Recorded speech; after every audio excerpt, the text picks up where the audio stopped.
while we're on this really long bus ride is to create sort of selfie profiles of yourself. We were having this live blog, the New Hampshire Chronicles, and we started doing little introductions about ourselves, what we were expecting, what background we had in politics.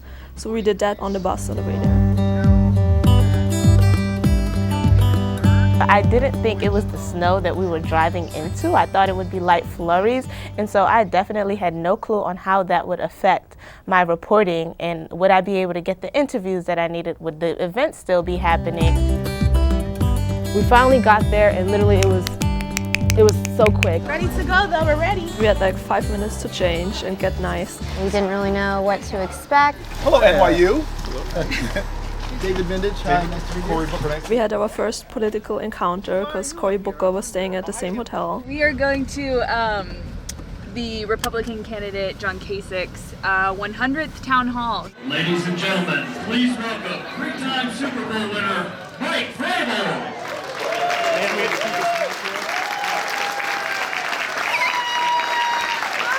I kind of went in there with the notion of I'm just going to do my best. I don't know what to expect, but I just went in with like a positive attitude, and I think that reflected well, and people were very accommodating, and I was able to interview the former senator of New Hampshire. What about Kasich? The independent side so attractive? Well, he's pragmatic, for one thing.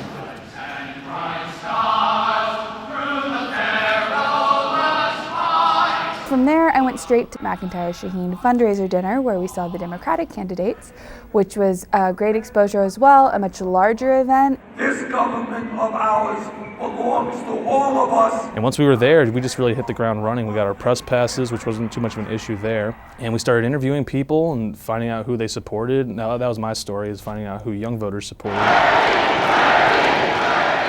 It blew my mind. Like, there was like 6,000 people there, screaming and chanting, and just like you felt overwhelmed with all of this emotion. It was so crazy. Everyone was so excited, and it was really actually surprisingly intriguing seeing that everyone was kind of willing to talk to us and really excited to share their beliefs. I felt really important with my press pass and just walking around, and people were,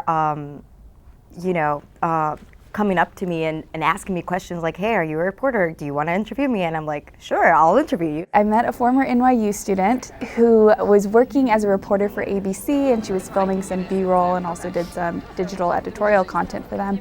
And meeting her was great because, having come from a similar background, it inspired me and gave me confidence, because I thought, gee, like, if someone that's coming from the same place that I'm coming from can attain a job of that level, I definitely want to be going down that same track.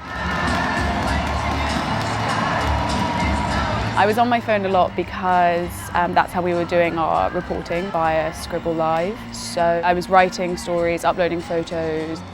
4 or 5 of us got the chance to meet Hillary Clinton. I just asked, can I take a selfie with you? And she just did. So I think that is a very exciting moment to me. The following day, we went to a Jeb Bush rally, at least I did. And you said NYU? Yes. All right, you're all set. Thank you. Same sort of thing. We got our press passes, got to see Jeb Bush speak to a crowd. I was trying to ask a question. He didn't call on me. He didn't call on any of the NYU students, unfortunately, but we were all kind of excited at the potential opportunity to ask one of the candidates a question. The moment that sticks with me that I would definitely remember is being on the riser with the press, and I really had to go in there and be confident and be a member of the press. It wasn't, oh, I'm just a student, this is a class project. It was, hey, I'm a reporter who's using this space, because if there's no one using it, I'm going to use it to get the footage that I need too. And then at night there was the big Republican debate at St. Anselm College. We couldn't get in, but a couple of us stood in the cold and interviewed protesters, activists there. And that was freezing cold. I think cold is an understatement at this point. It's freezing. I feel like Jack from Titanic when he fell in the ocean. This kind of trip forces you to be on your toes all the time. That one was perfect. The need to be on deadline turns your mind into sort of kind of pressure cooker. And then funnily enough, you do come up with ideas, and then you're amazed by that. That's one thing about working under pressure. You have to figure out, okay, how am I going to meet my deadline but still produce quality work? It's the kind of experience that really gets you ready for the real world, for your first job. And you learn just how to work quickly and efficiently. I came to NYU because I wanted to study journalism in New York, and then NYU was just the best choice for me. And now I'm more happier than ever because we got to do this great trip. NYU gives you the opportunity to choose between different professors and different classes, and you can hone out different abilities. Like, I'm a magazine student, but I know how to work cameras, and I'm working in multimedia this semester, so it's a very good program to be very versatile. I was a business TV journalist and I wanted to come and further my education. I chose NYU BER because not only does it give me education in journalism, it also allows me to take MBA level courses in finance and financial systems, which I think is going to be very good for my career. I think another great thing that I got from the trip is that I have built a stronger bond with my classmates. It's been a great experience, and I think we've all, in the program become really close, and we all help each other create the best stories possible. You have the support and encouragement of the staff and your fellow classmates, and then they're also there, to pat you on the back when you actually deliver. I really wanted to be in an environment where I believed that I would thrive and really gain the skill set to go out and work in the world of journalism.